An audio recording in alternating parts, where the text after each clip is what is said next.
केवल पढ़ने के लिए, ओनली फॉर रीडिंग। उपकार। जीवन में हमें जिस व्यक्ति अथवा वस्तु से लाभ पहुंचता है, हम उनके प्रति अच्छे भाव रखते हैं। यहाँ तक कि कभी जिस कपड़े को पहनकर हमें सफलता मिली हो, हम किसी अच्छे कार्य पर जाते हुए उसका प्रयोग करना पसंद करते हैं।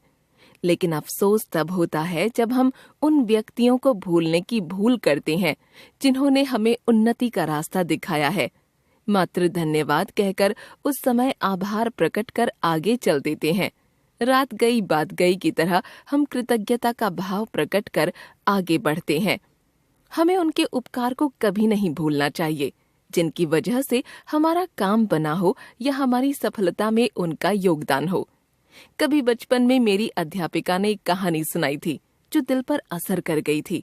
उसके बाद अपने स्कूल में छात्रों को यह कहानी इतनी बार सुनाई कि अब याद ही रहती है। एक बार की बात है, ईश्वर चंद्र विद्यासागर बाजार से घर लौट रहे थे। एक लड़के ने अचानक आकर उनके पैर पकड़ लिए और गिड़गिड़ाने लगा, मैं 2 दिन से भूखा हूँ, एक आना दे दीजिए। विद्यासागर जी को तरस आया और वे बोले, चलो आज मैं तुम्हें एक आना दे भी दूं, पर कल क्या करोगे? लड़के ने कहा, कल किसी अन्य से मांग लूंगा। वे बोले, अगर मैं 4 आने दे दूं तो? उसने आराम से कहा, मैं 1 आने का खाना खाऊंगा, 3 आने के संतरे लेकर बेचूंगा, काम शुरू करूंगा। ईश्वर चंद्र को उसकी आंखों में सच्चाई नजर आई। उन्होंने उसे 1 रुपया देते हुए कहा, तुम अपना काम ठीक से करो। 2 साल बाद जब वे फिर उसी बाजार से गुजर रहे थे तो एक युवक ने आकर उन्हें झुककर प्रणाम किया और कहा, आप अपनी दुकान पर अपने चरण कमल रखें। उन्होंने उस लड़के को हैरानी से देखा।